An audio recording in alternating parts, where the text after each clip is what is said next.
Hi there. This is going to just be a real short video about a message that I posted earlier about setting boundaries. I did several client calls yesterday. I've been a little bit out of the loop as I moved from the Pacific Coast to the East Coast, and I have arrived and finally done a little bit of unpacking and made some client calls and realized that a lot of my clients and a lot of my friends, I also spent some time on the phone with a good friend last night for quite a while, and he's been quarantined alone in his house. And there are issues that come up with this quarantine thing. And one of the biggest issues that I think is happening is that we're not used to being stuck in our homes for so long with our children running around and trying to homeschool children and work at the same time. And so many people are blessed to be able to work from home, but at the same time, in working from home, they're having all of their normal home responsibilities, and now they're having to educate and take care of their children. And so how do we survive during this time?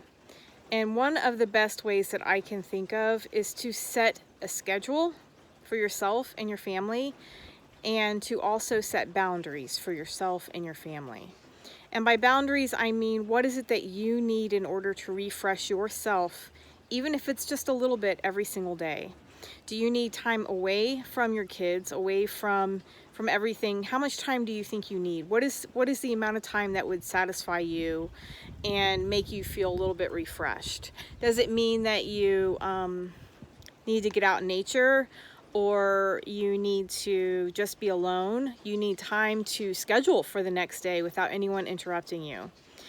Make a schedule, make a plan, and set boundaries for yourself. When you do this, you are creating a loving space for yourself, and you're able to open up to other people more because you're not feeling so stressed out all the time. Those of you with two parents that are working from home, and especially if you have small children, this is much harder, of course, because you now are the permanent caregiver for your kids and you're both working. The two of you really need to communicate and figure out how you're going to co-parent and co-work at the same time. Both of you need to be working. Do you set schedules so that one works from 8 to noon and then the other one takes over, and then you have to do night shifts? Whatever it is, come up with a plan. Now is the time to communicate and set boundaries.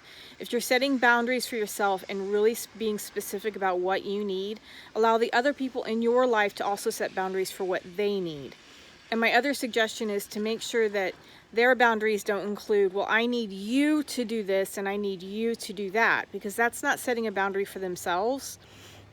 Now, it might be like, I need you to watch the kids during this time so that I can do something. That's different. But if your spouse or whoever you're with says, well, I don't want to give you this time because I need you to be doing this during that time. You guys need to really talk about this and work it out and take what each of you need. I'm sitting outside and it's raining, so there's a lot of cars going by. I hope that's not too distracting. So what I'm trying to say is just make sure that you're setting boundaries for yourself. If you are working from home alone, and you are, even no matter how introverted you are, you also have to deal with the fact that you're home alone. And it sounds really great to be able to work from your pajamas and eat cereal for lunch, but that gets old after about 3 days. I have worked from home for myself for 17 years, and I know that the best thing that you can do for yourself as working from home is get up, make your bed, eat something for breakfast, whether it be a protein shake or whatever, and make sure that you set it to your schedule. You're going to work from this time to this time, and really specify that time and work during that time. It's great that you're working from home and you thought it was going to be so wonderful, so make it wonderful for yourself. When you take lunch, take a lunch break.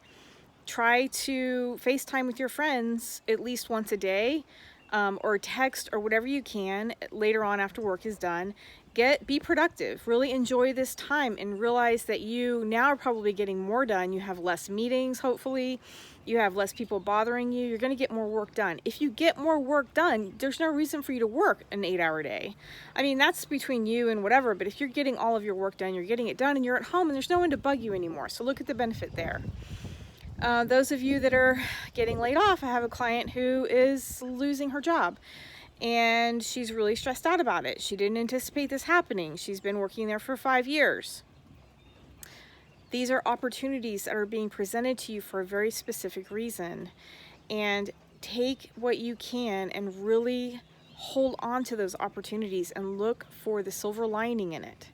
She does have a savings. She's not going to be desolate and not have any money, and she can now not worry so much about how she's going to take care of her kids while she's at home. There are many benefits to this, and I do believe that she will find a better job. She actually has a lot of things that she's much more suited for, that she really has been wanting to pursue, and we've been discussing that, and I feel like this opportunity will be really great for her. So I'm just really wanting you guys to understand that no matter what situation you're in, whether you're older, losing your job, or working from home with your kids running around, or if you are single and quarantined by yourself, the best way to get through any of this is by setting boundaries of what you need and spending time for yourself every single day and really recognizing who you are, what you need, and taking what you need. There's nothing wrong with you being selfish and taking what you need. Reach out to the ones that you love. The people that you truly love really have probably already reached out to you. And use this time to kind of recoup and rethink about what you want out of life, about how relationships are working for you. There's so much that can be done during this time that is amazing. But the number one thing is set boundaries so that you can have yourself during this time and not get lost in it, so that your house doesn't feel like a prison, so that your house feels like it's the home that you've made it. And I'm here for anybody that's needing any advice. I'll be glad to set up a clarity call with anyone that needs help during this time. Those are free, and I would love to hear from you, and I would love to help you make through this time. Oh, the other thing I wanted to say is, in your boundary time, think about your diet, okay? Your diet is hugely important for your immune system, and keeping a strong immune system is very, very important right now. Because even if you're only going to the store to pick up a few things, you're putting yourself at risk. But you do need to eat, and you do need to take care of yourself. So limit the sugar, limit the coffee. Although coffee can be an immune booster if you're putting a lot of milk and different things in it and sugars and whatnot, then it's not.